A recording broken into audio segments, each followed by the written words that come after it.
আসসালামু আলাইকুম সবাইকে। অনেক দিন যাবৎ ভাবছিলাম এই রেসিপিটা করব।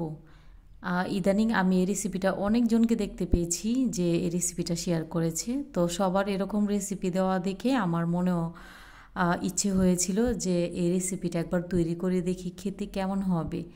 যে জিনিসটা গরুকে খাওয়া হয় না ওই জিনিসটা মানুষ এত সুন্দর করে রান্না করে। তো এক একজন আপু এবং ভাইয়াদেরকে এক এক রকম করে আমি রান্না করতে দেখেছি। তো তার মধ্যে যে রান্নাটা আমার কাছে সব থেকে ভালো লেগেছে তো ওই রান্নাটাই আমি আজকে করেছি। আর এই রান্নাটা আমি যখন করছিলাম তখন কিন্তু মনে মনে ভাবছিলাম যে খেতে কেমন হবে, ভালো হবে কি না, বা হলুদ মরিচ লবণ এগুলো সব ফেলে দেওয়া হবে কি না, মানে সব কিছুই ভাবছিলাম আর এই রেসিপিটা আমি তৈরি করছিলাম। তো এখানে আমি নিয়েছি একটি কাঁঠালের মাঝখানের অংশ। এই মাঝখানের অংশটা আপনারা কি বলেন জানি না, তবে আমরা এই মাঝখানের অংশটাকে বথা বলি। তো এই বথাটা চারিপাশটা আমি আগে পরিষ্কার করে নিয়েছি আর নিয়ে নেওয়ার পর খুব পাতলা করে কেটে নিচ্ছি। আর এই পাতলা করে সবগুলো এভাবে আমি কেটে নিয়েছি। আর কেটে নেওয়ার পর আগে সিদ্ধ করে নেব। তো সিদ্ধ করার জন্য এখানে আমি পরিমাণ মতো দিয়েছি পানি আর লবণ দিয়ে ঢাকনা দিয়ে ঢেকে সিদ্ধটা করে নেব যতক্ষণ না পর্যন্ত এগুলো সিদ্ধ হয়ে যাবে। তো ততক্ষণ পর্যন্ত এগুলোকে আমি সিদ্ধ করে নেব। তো একটা পর্যায়ে যখন সিদ্ধ হয়ে গেছে তো তখন চুলা থেকে নামিয়ে পানিটা আমি ছেঁকে তারপরে পাটায় বেটে নেব। আর পাটায় কিন্তু এই এই সিদ্ধ এইটা কিন্তু আমি খুব ভালো করে বেটে নিয়েছি। আর এই বেটে নেওয়ার ফলে কিন্তু অনেকটা সুন্দর হয়েছে, আপনারা দেখতেই পাচ্ছেন খুব মিহি করে আমি বেটে নিয়েছি। আর বেটে নেওয়ার পর আমি সবগুলো উপকরণ একসাথে করে নিচ্ছি আর নিয়ে নেওয়ার পর অন্য একটি পাত্রে আমি বসিয়ে দিয়েছি এখানে পরিমাণ মতো তেল। আর তেলটা দিয়ে দেওয়ার পর এখানে আমি দিয়েছি ছোট করে কাটা শুকনো মরিচ।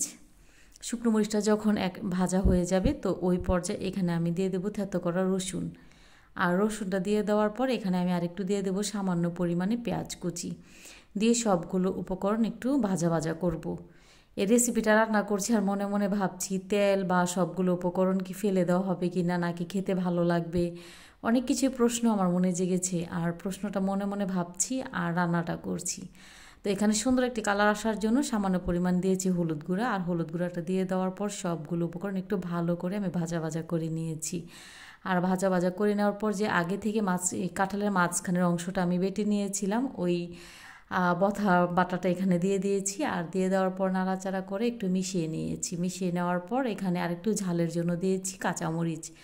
কাঁচামরিচটা দিয়ে দেওয়ার পর আবারও এখানে একটু লবণ ব্যবহার করেছি। আর লবণটা দিয়ে সবগুলো উপকরণ একটু ভালো করে নাড়াচাড়া করে নিব। একটু ভালো করে নাড়াচাড়া করে কিছুক্ষণ রান্না করে নিচ্ছি। আর কিছুক্ষণ রান্না করার পর একটা পর্যায়ে যখন হয়ে এসেছে তো ওই পর্যায়ে এখানে আমি দিয়ে দেবো কিছু ধনেপাতা কুচি। আর ধনেপাতা কুচিটা দিয়ে দেওয়ার পর আবারও নাড়াচাড়া করে নেব। আর নাড়াচাড়া করে এখানে আমি দিয়ে দিচ্ছি টালা কিছু জিরে গুঁড়া। আর জিরে গুঁড়োটা দিয়ে দেওয়ার পর আবারও নাড়াচাড়া করে একসাথে সবগুলো উপকরণ ভালো করে মিশিয়ে নিচ্ছি। দেখতে কিন্তু বিশ্বাস করেন অনেক সুন্দর এসেছে, যে কেউ দেখলে পছন্দ করবে খেতে যে এতটা সুন্দর হয়েছে দেখতে। তো এরই মাঝে আমার রান্নাটা কমপ্লিট। এখন আমি আমার ইচ্ছে আমি কখন ভাত খাবো আর ভাত দিয়ে খেতে কেমন হবে এটা আমার উৎসাহ ছিল মনের মধ্যে। তো একটা পর্যায়ে আমি ভাত খেতে বসেছি। আর বসার পর যখন খাচ্ছিলাম তখন মনে মনে ভাবছিলাম এটা খেতে কিছুটা হয়েছে আপনার তিল তরকারির মতো হয়েছে কিছুটা, আবার কিছুটা মনে হয় যেন কচুর নিচের অংশটা আছে না ওরকম খেতে, কিন্তু একটু তিতা তিতা ভাব হয়েছে। আর এই তিতা তিতাটার কারণে আমার কাছে এই তরকারিটা একেবারেই ভালো লাগেনি। জানি না আপনাদের কাছে কেমন লেগেছে। তো যদি ভালো লাগে আমার ভিডিওটি তাহলে শেয়ার করার অনুরোধ রইল। তবে বলবো আপনারা যদি তিতা জিনিস পছন্দ করেন তবেই এই রেসিপিটা করবেন। আর যদি তিতা জিনিস পছন্দ খেতে না করেন তাহলে এই রেসিপিটা করার প্রয়োজন নেই। আমার ঘরের কিন্তু কেউ এই খাবারটা খায়নি। আমি অল্প একটুই খেয়েছিলাম, খেয়ে নেওয়ার পর আমার বাকি তরকারিগুলো কিন্তু ফেলে দিতে হয়েছে। আমার কাছে এতটুকু ভালো লাগেনি। কেন যে এইসব এই ধরনের রেসিপিগুলো আপু এবং ভাইয়ারা দেয় বুঝতে পারি না। তাদের কাছে এতই ভালো লেগেছে যে রেসিপিটা তারা তারা দিয়েছে, কিন্তু আমার কাছে ভালো লেগেনি। এতক্ষণ সাথে থাকার জন্য ধন্যবাদ সবাইকে। আল্লাহ হাফিজ।